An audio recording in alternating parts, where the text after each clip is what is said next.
Welcome guys. तो पहले की वीडियो में हमने जिक्र किया था प्रोनाउन के बारे में, कुछ हमने परिचय जाना प्रोनाउन का, नॉमिनेटिव केस क्या होता है, पजेसिव केस क्या होता है, ऑब्जेक्टिव केस क्या होता है, और उसके काइंड्स को हम अब डिटेल से एक क्रम से जानेंगे, क्योंकि एक जो सीक्वेंस होता है जानने का उसी क्रम से हम जानेंगे। और हम देखेंगे कि ये जो है क्रम वाइज अगर हम बात करें तो सबसे पहले हमारी बात आती है पर्सनल प्रोनाउन की। पर्सनल प्रोनाउन में हम देखते हैं, हमने पीछे भी वीडियो में जिक्र किया था, आई, वी, यू, दे। पर्सनल में निजवाचक,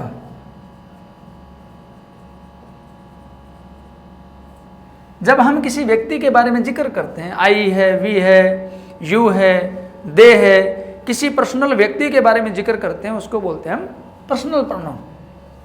और इनका जो यूज है आपको पता है, इस केस का यूज इसको नॉमिनेटिव केस बोलते हैं। पीछे की क्लास में हमने जिक्र किया था, आई, वी, यू, दे, ये नॉमिनेटिव केस होता है। इनका यूज है वो सबसे पहले एक कर्ता के रूप में होता है, एक सब्जेक्ट के रूप में होता है, जैसे कि he wrote a letter.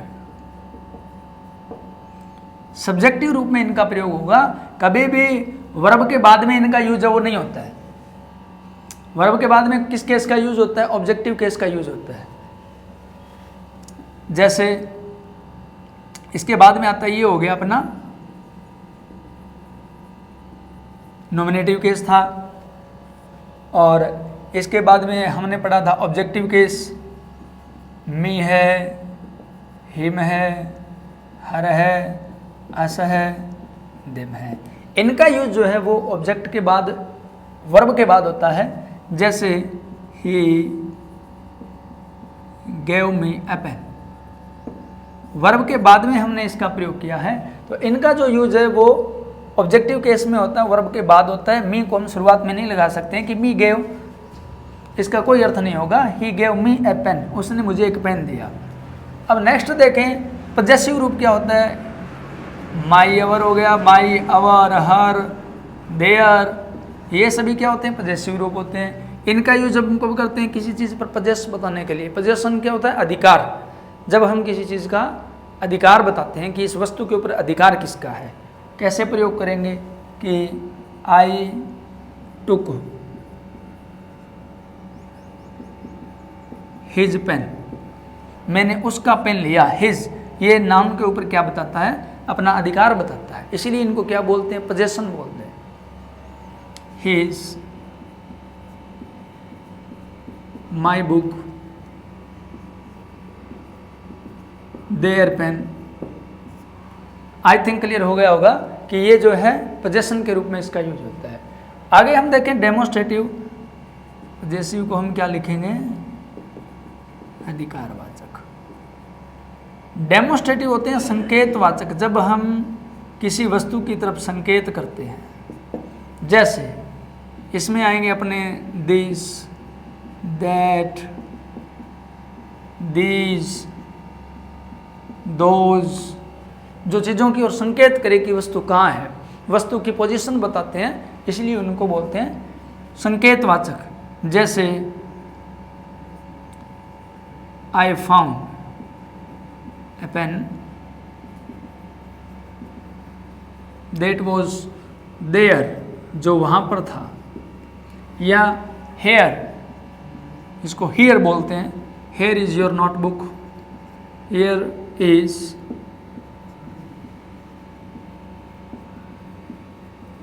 Your notebook, यहाँ तुम्हारी नोटबुक है। और तो ये क्या बताते हैं? ये संकेत करते हैं किसकी तरफ? वस्तु के स्थान की तरफ, कि वस्तु किस तरफ है, कोई व्यक्ति है वो किस तरफ है, इसलिए इनको बोलते हैं डेमोस्ट्रेटिव प्रोनाउन। अब आते हैं अपने डिस्ट्रीब्यूट। ये हो गया प्रत्येकवाचक। एज, एवरी, जो हर व्यक्ति के बारे में बताए। जैसे कि I met each boy,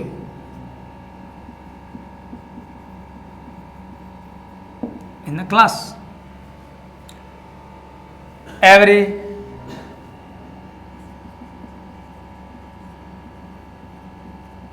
everybody was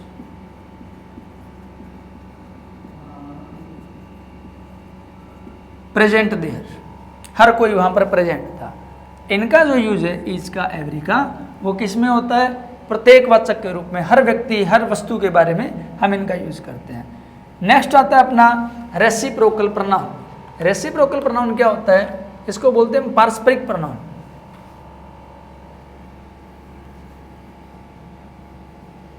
पारस्परिक, अब पारस्परिक क्या होता है? पारस्परिक होता है परस्पर, एक दूसरे में रिलेशन, परस्पर बातचीत होती है, परस्पर लेन देन होता है, परस्पर समझौता होता है। जैसे कि ईच अदर है, दो व्यक्तियों में कोई बात हुई है। वन अनदर है, वन अनदर का जो यूज है वो हम करते हैं दो से ज़्यादा के लिए करते हैं। जैसे दे टॉक्ड, उन्होंने बातें की, विद वन अनदर, एक दूसरे के साथ। ईच अदर देखें, दे ही दे फॉट ईच अदर, या दे फॉट ईच अदर, ऐसे भी लिख सकते हैं हम। उन दोनों में झगड़ा हुआ, परस्पर झगड़ा हुआ, या उन्होंने आपस में बातचीत की। जब दो से ज़्यादा की बात हो तब हम वन अनदर का यूज करेंगे, दो परस्पर व्यक्तियों के बीच में हो तो हम ईच अदर का यूज करेंगे। नेक्स्ट ले लेते हैं अपना रिफ्लेक्सिव। रिफ्लेक्सिव के अंदर क्या होता है ये बताते हैं निजता सूचक। निजता सूचक सेल्फ का यूज होता है, पिछली क्लास में हमने जिक्र किया था, इसमें सेल्फ वाले आ जाते हैं सारे। सेल्फ में क्या आता है? सेल्फ होता है खुद। तो निजता सूचक में हम देखेंगे कि he worked his work himself, उसने खुद ये काम किया। यहाँ जो वर्ड आएगा वो क्या बताता है? निजता बताता है। जब खुद कोई व्यक्ति अपना काम करता है तब वहाँ पर हम ये लगाते हैं। तो ये इसका कौन सा रूप होता है? रिफ्लेक्सिव रूप होता है। जैसे they wrote their own book themselves, ये कौन सा रूप हो गया ना उनका? निजता सूचक रूप, रिफ्लेक्सिव रूप हो गया। अब अगर हम बात करें नेक्स्ट की तो उसमें आ जाता है अपना एम्फेटिक। एम्फेटिक में क्या होगा? जब हम किसी बात के ऊपर जोर देते हैं तब he himself wrote his book। तो यहाँ हम क्या करेंगे? ये इसके तुरंत बाद आएगा। ये कौन सा रूप है? एम्फेटिक रूप है। अब इसके काइंड्स देखते हैं हम। काइंड्स में क्या होता है? इंडेफिनिट। इंडेफिनिट मीन अनिश्चित।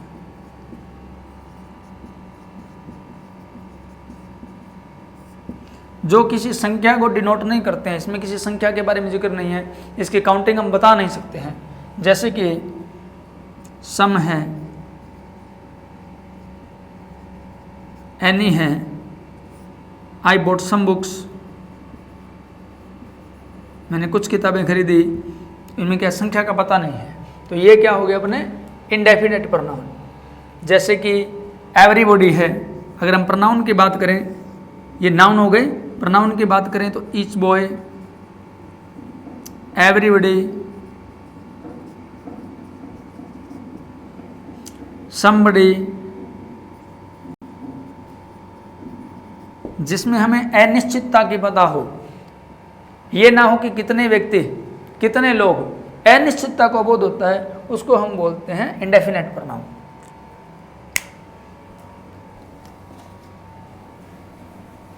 ये कुछ बेसिक सी बातें हैं, अगर आपके माइंड में है तो आपको सेंटेंस अच्छे तरीके से समझ पाते हैं। और बिना सब्जेक्ट को समझे हम उस सेंटेंस की जो व्याख्या है या उसमें जो भी हम यूज करते हैं, helping verb, object, verb, nominative, जो भी यूज करते हैं उसमें हमारी गलती हो सकती है अगर हम इसको नहीं समझ पाते हैं। इसके बाद हम करते हैं इंडेफिनिट के बाद, इंडेफिनिट हो गया था अपना निश्चयवाचक। अब है रिलेटिव, संबंधवाचक। रिलेटिव में हमने क्या करना होता है, रिलेटिव प्रोनाउन में इसमें हु, विच, दैट आदि का प्रयोग होता है। जैसे who, which, that, whom, whose, इनका यूज हम करते हैं। जैसे where, when। ग्रामर की दृष्टि से ये सबसे इंपॉर्टेंट पार्ट होता है, क्योंकि ये क्लॉजेज में भी आता है, ये नरेशन में भी आता है और चेंज ऑफ वॉइस में भी आता है। इनका प्रयोग हर जगह होता है ग्रामर के अंदर। अब आप ये देखोगे कि सर ये वेयर, व्हेन, हुज, ये ऐसे इसमें कैसे आगे रिलेटिव में, ये इंट्रोगेटिव में आने चाहिए। ये इंट्रोगेटिव में तब आते हैं, प्रश्नवाचक में तब आते हैं जब ये पहले लगे होते हैं। जैसे व्हेन यू केम, तुम कब आए, ये क्या हो गया, ये इंट्रोगेटिव रूप हो गया।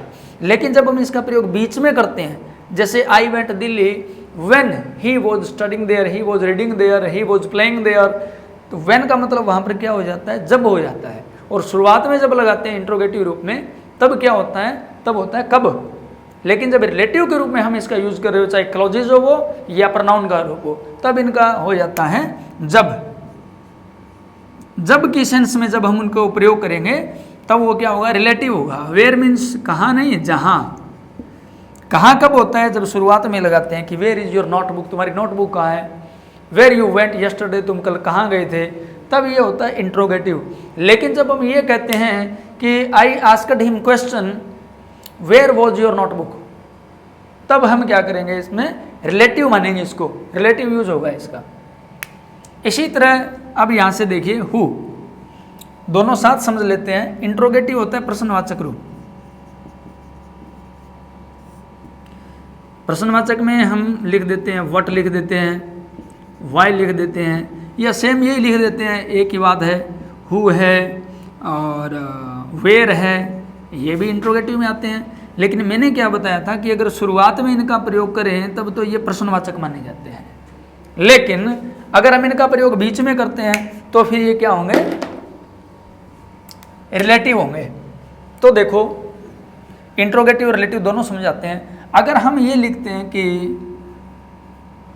Who is your best friend, तो ये कौन सा रूप हो गया, ये रूप हो गया इंट्रोगेटिव, प्रश्नवाचक रूप हो गया, क्योंकि हमने शुरुआत में ये लिखा है और इसका मतलब यहां पर क्या है, कौन है। ध्यान से समझना, माइनर पॉइंट है, छोटी सी बात है, लेकिन अगर आपने ठीक से नहीं समझी तो फिर नहीं, आप अंतर नहीं कर पाओगे कि इंट्रोगेटिव रूप है या फिर रिलेटिव रूप है। इंट्रोगेटिव में हमने पहले लिखा who is your best friend, लेकिन रिलेटिव में हम क्या करेंगे, आई नो द मैन, मैं एक व्यक्ति को जानता हूं, who is your best friend, who is your best friend. वहां हम क्वेश्चन मार्क नहीं लगाएंगे। क्यों नहीं लगाएंगे, क्योंकि यहाँ पर हु का मतलब है जो, और ये रिलेटिव प्रोनाउन के रूप में प्रयोग हुआ है। आई know the man who is your best friend, who means जो व्यक्ति तुम्हारा बेस्ट फ्रेंड है उसको मैं जानता हूँ। तो यहाँ पर ये रिलेटिव का मतलब क्या होता है, संबंध। रिलेटिव में हमने लिखा संबंधवाचक, जो कि संबंध बताता है सब्जेक्ट के साथ हमारा क्या संबंध है। तो सब्जेक्ट के साथ ये क्या बताता है, संबंध बताता है, तब इसको बोलते हैं रिलेटिव। अब लेते हैं जैसे विच है, हु का प्रयोग किसके लिए होता है, हु का प्रयोग होता है जीवित लोगों के लिए, या ऐसे कह सकते हैं किसी पर्सन्स के लिए। कोई पर्सन है, कोई व्यक्ति है, व्यक्ति के लिए हम हु का यूज करते हैं। अगर कोई निर्जीव चीज है तब हम वहाँ हु का प्रयोग नहीं करेंगे, तो किसका प्रयोग करेंगे, विच का प्रयोग करेंगे। जैसे आई बॉट ए बुक, मैंने एक बुक खरीदी, विच वॉज लार्ज, जो कि बहुत बड़ी थी। तो यहाँ पर जो विच है इसका मतलब भी जो है, लेकिन विच का जो यूज होता है वो होता है वस्तु के लिए। कैसे पता लगेगा? इनको क्या बोलते हैं? जैसे ये बीच है, बीच से पहले जो वर्ड आता है ना, इसको बोलते हैं इंग्लिश में एंटीसीडेंट बोलते हैं। ये भी आप ध्यान रखना, एंटीसीडेंट क्या होते हैं। एंटीसीडेंट कहते हैं पूर्व। पूर्व मीन्स पहले, पूर्व में या पहले लगने वाले, पहले प्रयोग होने वाले शब्द, पहले प्रयोग होने वाले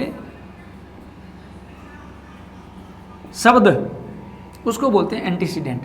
तो रिलेटिव का जो एंटीसीडेंट होता है उसको हमने देखना है कि वो पर्सन है या कोई व्यक्ति है। जैसे इसको हमने देखा, ये क्या एक व्यक्ति है। ये बात अगर आप समझ गए ना, जो मैं बता रहा हूं बात छोटी सी है, लेकिन ये अगर आप समझ गए तो आपके क्लोजेज भी गलत नहीं होंगे, क्लोजेज भी आप ठीक तरह से कर पाएंगे। अब ये व्यक्ति है ना, तो हमने यहाँ हु लगा दिया, विच यहाँ हमने रिलेटिव लगाना है। इससे पहले हम देखेंगे तो ये क्या है? वस्तु है। वस्तु है तो हमने क्या लगाया? विच लगाया।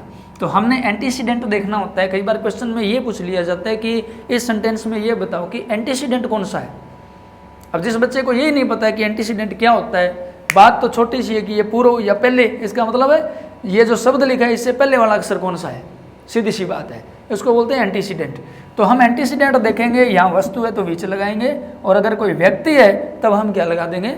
हु लगा देंगे। अब देखिए नेक्स्ट, हु समझ में आ गया आपके, विच का प्रयोग समझ में आ गया, वस्तु के लिए करते हैं। दैट का प्रयोग दोनों के लिए होता है। दोनों हेतु हम किस लिए करते हैं? दैट का प्रयोग। इसमें व्यक्ति भी आ जाती है, व्यक्ति भी होता है और वस्तु भी, दोनों होते हैं इसमें दैट के अंदर। जैसे I brought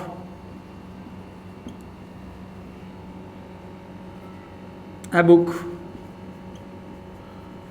that was hers। मैंने एक बुक खरीदी जो उसकी थी। यहाँ पर हमने किसका प्रयोग कर दिया? दैट का प्रयोग कर दिया। तो दैट जो है वो दोनों के रूप में प्रयोग होता है। दैट के बाद हम बात करें whom। whom मीन्स जिसको या जिनको।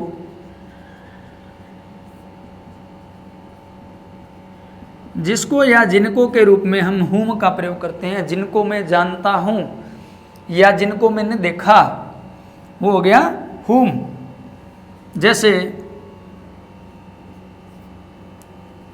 आई वॉन्ट टू नो, मैं जानना चाहता हूं। whom did you met, did के साथ हम मीट लगाते हैं। डिड यू मीट यस्टरडे, कि तुम कल किस से मिले थे या किन को मिले थे। इस अर्थ के अंदर हम किसका प्रयोग करते हैं? whom का प्रयोग करते हैं। नेक्स्ट पार्ट है वो अपना देख लेते हैं हम। हुज मीन जिसका या जिसकी। अब ये क्या बताता है? हुज, हुज बताता है वस्तु पर अधिकार। जिसका या जिसकी है ना, तो ये क्या चीज डिनोट करती है कि वस्तु के ऊपर अधिकार किसका है। अगर हम शुरुआत में लगाएं, जैसे कि हमने बताया था इंट्रोगेटिव के बारे में, शुरुआत में अगर लगाएं तो ये हो जाएगा अपना whose book is this. Whose book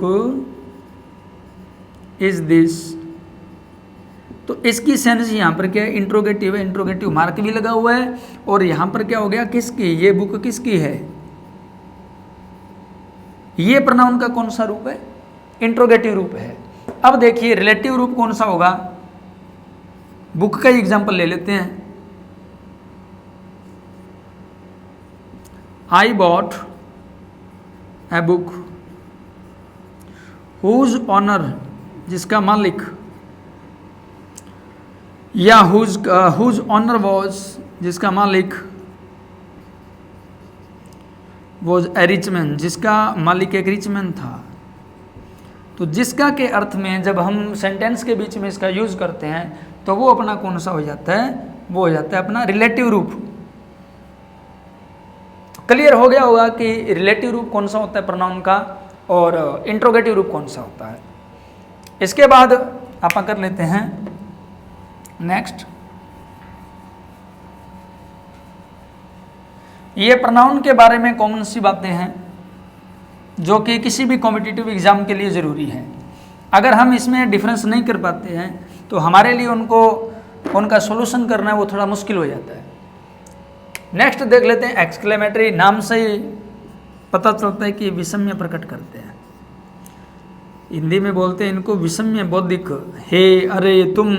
और बोधक, विषम्य बोधक भी जब हम एक्सक्लेमेशन से, किसी हैरानी से या कोई शौक से या खुशी से या एक ऑर्डर के रूप में हम किसी वर्ड का यूज़ करते हैं, वो किस में आते हैं? सारे के सारे एक्सक्लेमेटरी में आते हैं।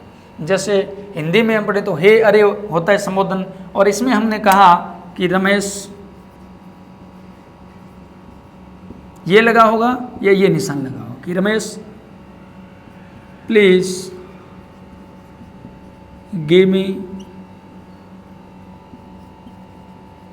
योर बैग, कि मुझे प्लीज अपना बैग दीजिए। तो रमेश को यहाँ पर क्या किया गया है? संबोधन किया गया है, पुकारा गया उसको, एक्सक्लेमेशन।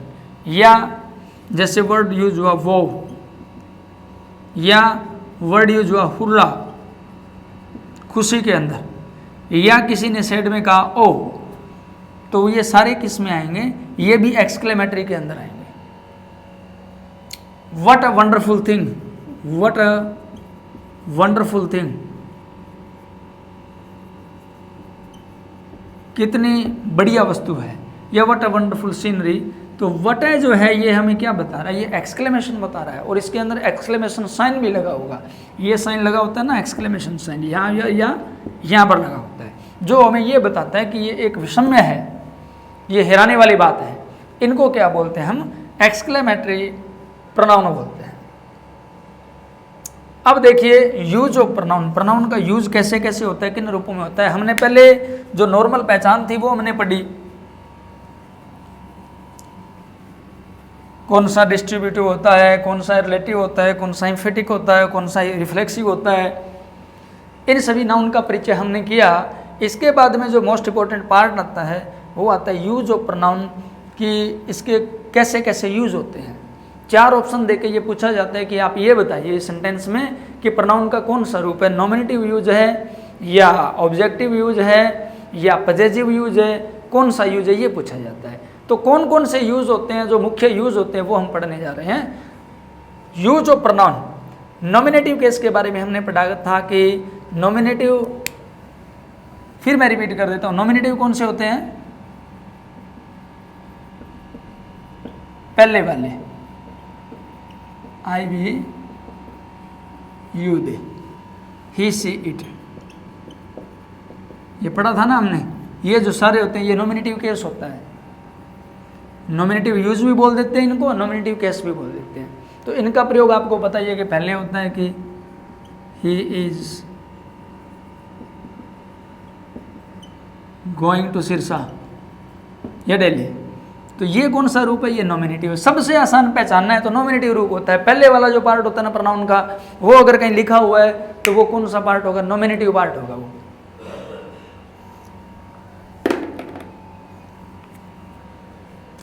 और नॉमिनेटिव के बाद हमने ऑब्जेक्टिव भी देखा, पजेसिव भी देखा। अब हमने देखना है कि टू बी के रूप में इनका प्रयोग कैसे होता है। टू बी के बाद हमेशा नॉमिनेटिव रूप का प्रयोग होता है। Rule number use of pronoun, to be के रूप में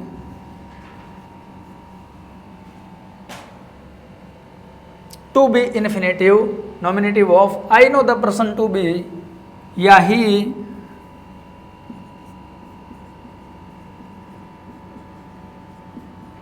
आई know the persons to be he या to be she। यहाँ पर ऑब्जेक्टिव का यूज नहीं होगा, यहाँ पर जो यूज है वो नॉमिनेटिव केस का होगा। जैसे I know the person to be she, to be के बाद में ऑब्जेक्टिव रूप होता है टू बी हिम, ही नहीं होगा, ये गलत है, ये सही है। टू बी के बाद में हमेशा कौन सा रूप आएगा? ऑब्जेक्टिव रूप आएगा। ये कौन सा रूप होता है? नॉमिनेटिव। तो नॉमिनेटिव रूप जो है वो नहीं आता है, that is called I know the person to be him. आपने ये याद रखना, जितने मैं सूत्र बता रहा हूं एक इसके बाद में ऑब्जेक्टिव रूप का प्रयोग होगा, नॉमिनेटिव का नहीं होगा, केवल आप ये ध्यान रखोगे। नेक्स्ट जो है, नेक्स्ट की अगर हम बात करें, वर्ब के ऑब्जेक्टिव के रूप में भी ऑब्जेक्टिव केस का यूज होता है। वर्ब के ऑब्जेक्ट के रूप में बी के पहले, बी से पहले भी बी क्या होती है, बी की फॉर्म होती है सारी की सारी, इज है, एम है, are, was, were, has, have, had, ये सारे के सारे क्या होते हैं, रूप होते हैं बी के। तो इनसे पहले भी हम किसका प्रयोग करते हैं, ऑब्जेक्टिव केस, वर्ब के ऑब्जेक्ट के रूप में। टू बी इन्फिनिटिव ये हमने कर ही लिया, इससे पहले भी हम किसका प्रयोग करेंगे, ऑब्जेक्टिव केस। वर्ब के ऑब्जेक्ट के रूप में, वर्ब का ऑब्जेक्ट रूप कौन सा होता है, जैसे ही came to me.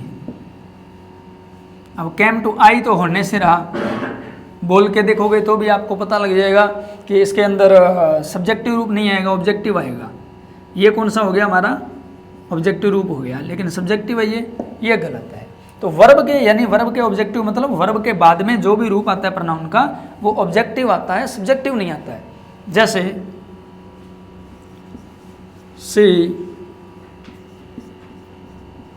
Spoke to him, यहां ही नहीं आएगा, हिम आएगा। क्लियर, आई थिंक क्लियर हो गया होगा कि वर्ब के ऑब्जेक्ट के रूप में किसका यूज किया जाता है, ऑब्जेक्टिव केस का, सब्जेक्टिव का नहीं होगा। अब देखते हैं, देन ऑब्जेक्ट के दो प्रोनाउन अगर कंजक्शन से जुड़े होते हैं तब भी हम किसका यूज करेंगे, ऑब्जेक्ट दो होंगे और दोनों के दोनों क्या होंगे, ऑब्जेक्टिव रूप होंगे। जैसे my mother said to me, suggested me and you. तो ये दोनों के दोनों एंड से जुड़े हुए, कंजक्शन एंड है, इससे दोनों जुड़े हुए हैं, तो ये दोनों कौन से रूप हो गए, ऑब्जेक्टिव रूप हो गए। तो जब कंजक्शन के द्वारा दो नाउन को जोड़ा जाता है, प्रोनाउन को जोड़ा जाता है, तो उनका रूप होगा वो कौन सा होगा, ऑब्जेक्टिव होगा। यहां तक आपके क्लियर हो गया होगा, समझ में आ गया होगा कि किस प्रकार हम यूज ऑफ प्रोनाउन है वो करते हैं। अब प्रोनाउन में नेक्स्ट देख लेते हैं, इट का जो यूज है वो हम कैसे करेंगे। इट का, डियर स्टूडेंट, इट का जो यूज होता है वो दिस के रूप में कभी नहीं होगा। दिस और इट को एक मानते हैं, इट इज, दिस इज, लेकिन इन दोनों के अंदर डिफरेंस होता है। इट का जो यूज है वो ओनली होता है टाइम के लिए, वेदर के लिए और डिस्टेंस के लिए। हम ऐसा कह सकते हैं, इट इज 9 o'clock, कि अब 9 बजे हैं। इट इज हॉट टुडे, आज बहुत गर्मी है। It is cold today. और डिस्टेंस के लिए इट्स, या इट इज 100 किलोमीटर्स। इट का यूज ओनली एंड ओनली इस सेंस के अंदर होता है, इसके अलावा इट का यूज नहीं होता है। और एक हमने जब प्रोनाउन किया था उसमें बताया था कि पोजेशन के रूप में इट का प्रयोग नहीं होता, इट्स का यूज नहीं होता है। नेक्स्ट देखते हैं, दिस एंड इट, इसके अंदर डिफरेंस। दिस का प्रयोग एक पहचान के लिए होता है, जैसे हु इज दिस। अब हु इज दिस, नाम से ही पता लग रहा है कि ये पहचान पूछ रहा है कि ये कौन है, किसी पर्सन के बारे में, किसी भी व्यक्ति के बारे में, वहां पर हम दिस का यूज करते हैं। अब इस जगह इट का प्रयोग नहीं होता, हम ऐसे नहीं कर सकते कि हु इज इट या व्हाट इज इट, ऐसे हम नहीं कह सकते हैं। इट का यूज कभी भी किसी पहचान को पूछने के लिए, किसी व्यक्ति की पहचान को, किसी वस्तु की पहचान को पूछने के लिए हम इट का यूज नहीं करते हैं, वहाँ हम दिस का यूज करेंगे। इट का यूज ओनली होगा दूरी के लिए, मौसम के लिए और तापमान के लिए, इसके लिए हम यूज करेंगे। जैसे कि हमने पहले लिखा, अगर हम ये करें कि what is it, it means हम या तो किसी वेदर के बारे में पूछ रहे हैं, या टाइम के बारे में पूछ रहे हैं, और या डिस्टेंस के बारे में पूछ रहे हैं। तो it is the main difference between the this and it. अब बात करते हैं लेट की। ये भी मोस्ट इंपॉर्टेंट है लेट। लेट के बाद में हमेशा ऑब्जेक्टिव केस का यूज होता है, जैसे let him go, let me read, let me study, let them go. Let के बाद में हमेशा कौन सा यूज होगा? ऑब्जेक्टिव यूज होगा, जैसे कि लेट हिम गो। यहां हमने जो रूप लगाया है लेट के बाद में, वो कौन सा रूप है? ऑब्जेक्टिव रूप है। Let him study. Spoken English में सबसे ज़्यादा यूज होता है लेट का, क्योंकि जब हम ये कहते हैं कि मुझे पढ़ने दो, let me study, let me read, let me go, let me play, तो सभी में हम किसका प्रयोग है? लेट का। और लेट के बाद में ये रूप जो रहेगा वो अपना रहेगा objective case, let him study. और नेक्स्ट अगर हम बात करें लेट के बाद में ऑब्जेक्टिव रूप और प्रीपोजिशन भी लगी हो तो भी उसके बाद प्रोनाउन का कौन सा रूप आएगा? ऑब्जेक्टिव रूप आएगा। प्रीपोजिशन, एट, ऑन, अपॉन, इसकी भी हम एक वीडियो बनाएंगे प्रीपोजिशन वाले में, कौन कौन सी प्रीपोजिशन होती है, कैसे कहाँ उनका यूज होता है। यहाँ हम केवल इतना बता रहे हैं प्रोनाउन के यूज के अंदर कि ये जो प्रीपोजिशन है उसके बाद में ऑब्जेक्टिव रूप का प्रयोग होता है। जैसे कि राम लाफ्ड एट हिम, ये जो है प्रीपोजिशन है। इसके बाद में जो भी रूप आएगा यहां पर अगर हम लगा देते हैं ना एट ही, तो ये हमारा रॉन्ग हो जाएगा। It is the right position. She laughed या एडमायर्ड या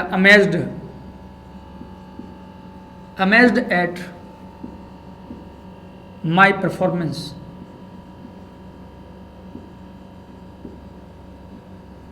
ये क्या है? ऑब्जेक्टिव रूप है। या सी अमेज्ड एट हिम, मैं उससे आश्चर्यचकित हुई। एट के बाद में हमने कौन सा लगाया? ऑब्जेक्टिव रूप। आई थिंक क्लियर हो गया होगा कि प्रीपोजिशन कहीं भी हो उसके बाद में जो रूप आएगा प्रोनाउन का वो सब्जेक्टिव नहीं आएगा, नॉमिनेटिव नहीं आएगा, कौन सा आएगा? ऑब्जेक्टिव रूप आएगा। जिरंड। जिरंड क्या होता है? नॉन फिनिटिव का पार्ट होता है जिरंड। और सिंपल भाषा में बात करें तो जहाँ आईएनजी लगा होता है उसको क्या बोलते हैं? जिरंड बोलते हैं। और आईएनजी हमेशा फर्स्ट फॉर्म के साथ होता है पूरी ग्रामर के अंदर। आईएनजी जिसमें लगा हो उसको हम क्या बोलते हैं? जिरंड। थोड़ा सा डिफरेंस होता है इसमें जिरंड में, तो वो हम नॉन फिनिटिव के जो चैप्टर होगा उसके अंदर करेंगे। नॉन फिनाइट के अंदर उसके कई पार्ट होते हैं। टू इन्फिनिटिव होता है, फिनिटिव होता है, इन्फिनिटिव होता है, पास्ट पार्टिसिपल होता है, परफेक्ट पार्टिसिपल होता है, और उसी में जिरंड आता है, वहाँ हम करेंगे। लेकिन यहाँ हम इतना बता रहे हैं कि जिरंड के बाद में हमेशा किसका प्रयोग होता है? ऑब्जेक्टिव केस का प्रयोग होता है। टॉकिंग हिम,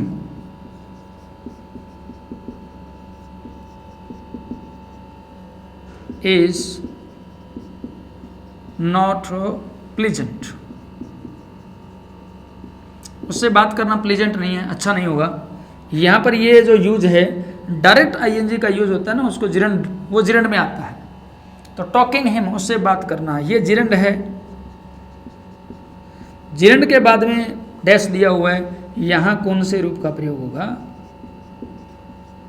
ऑब्जेक्टिव रूप का प्रयोग होगा। तो जिरंड के बाद में हमेशा, आईएनजी के बाद में हमेशा जो रूप का प्रयोग होगा वो होगा ऑब्जेक्टिव रूप का। हम हिम लगा सकते हैं, अस लगा सकते हैं, हर लगा सकते हैं, देम लगा सकते हैं, इन सब का प्रयोग होगा, न कि फर्स्ट रूप का। हिम की जगह अगर हम ही लगा देते हैं तो it will be wrong. It's the correct answer. इसी तरह एक एक एक्सरसाइज और विद एग्जाम्पल, जब आप किसी रूल को समझ के उसके कई एग्जाम्पल करोगे तब आपके ग्रामर है वो अच्छे तरीके से समझ में भी आएगी और आपके मेमोरी के अंदर भी रहेगी। नहीं तो अगर आप लगातार देखते आ रहे हो, एग्जाम्पल नहीं कर पा रहे हो, तो ये चीज़ें सारी की सारी क्या हो जाएगी? माइंड से फॉरवर्ड सिस्टम में चली जाएगी। अब नेक्स्ट कर लेते हैं अपना नॉमिनेटिव केस। दो नॉमिनेटिव अगर किसी कंजक्शन से जुड़े हो, जैसे Hitesh is as slow as I. Hitesh, ये भी क्या है? नॉमिनेटिव केस है। किसी का नाम लिखते हैं ना, वो भी क्या होता है? नॉमिनेटिव होता है। पहले अगर नॉमिनेटिव है तो बाद में भी क्या आएगा? नॉमिनेटिव आएगा। जैसे Shyam is as intelligent as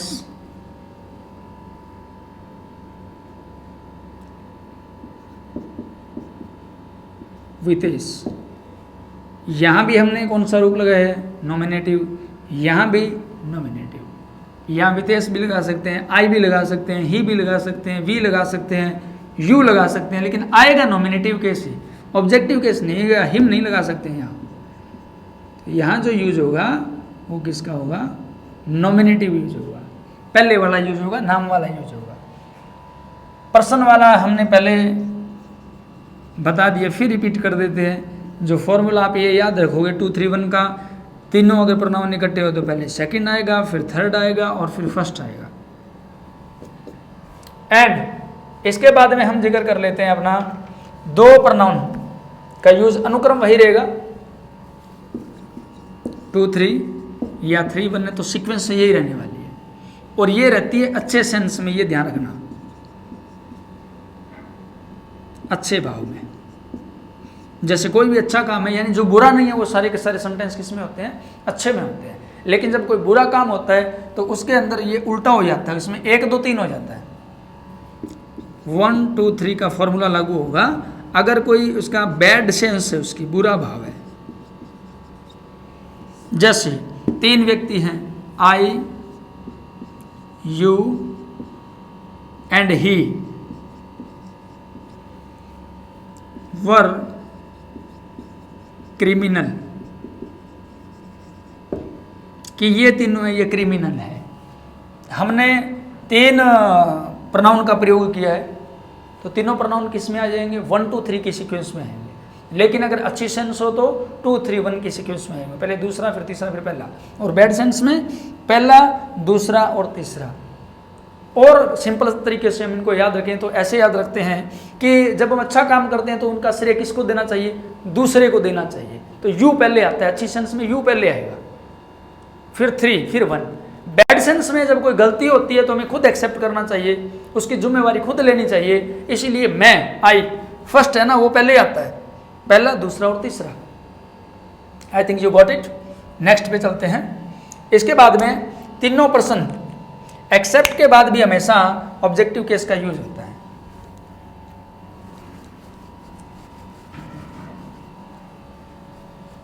exercise की जो पीडीएफ लगाई जाएगी उसको भी आप अच्छे तरीके से करेंगे, फिर हम कोशिश करेंगे कि आपका इस वाइज टेस्ट भी हो। और अब बात करते हैं हम एक्सेप्ट की।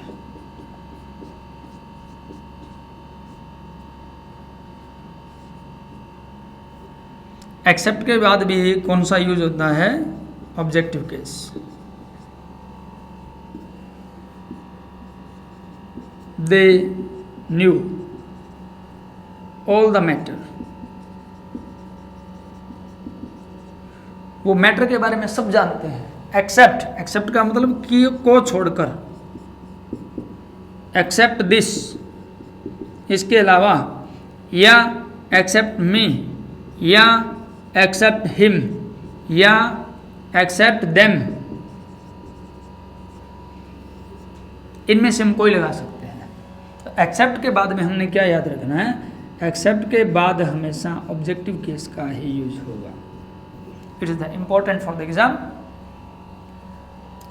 एक्सेप्ट के बाद अपना यूज आता है सच एज।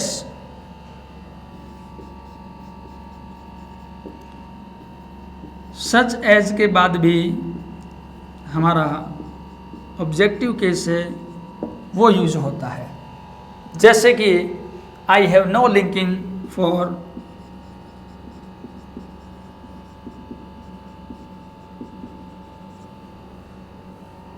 या I have no link for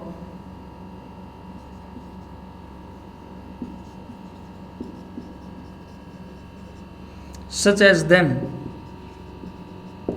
जैसे कि उनके हैं। सच एज, इसके बाद में यही रूप, मी, हिम, देम।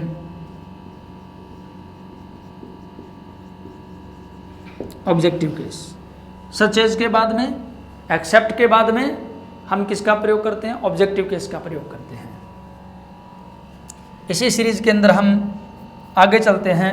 सच के बाद वी यू दे का प्रयोग अगर इकट्ठा हो, वी यू दे, ये जो 3 रूल है ना, ये आप ध्यान से कर लेना। एक तो 2 3 1 वाला प्रोनाउन की सीक्वेंस, दूसरा 1 2 3 वाला, और एक ये जो अब हम कर रहे हैं वी यू दे वाला।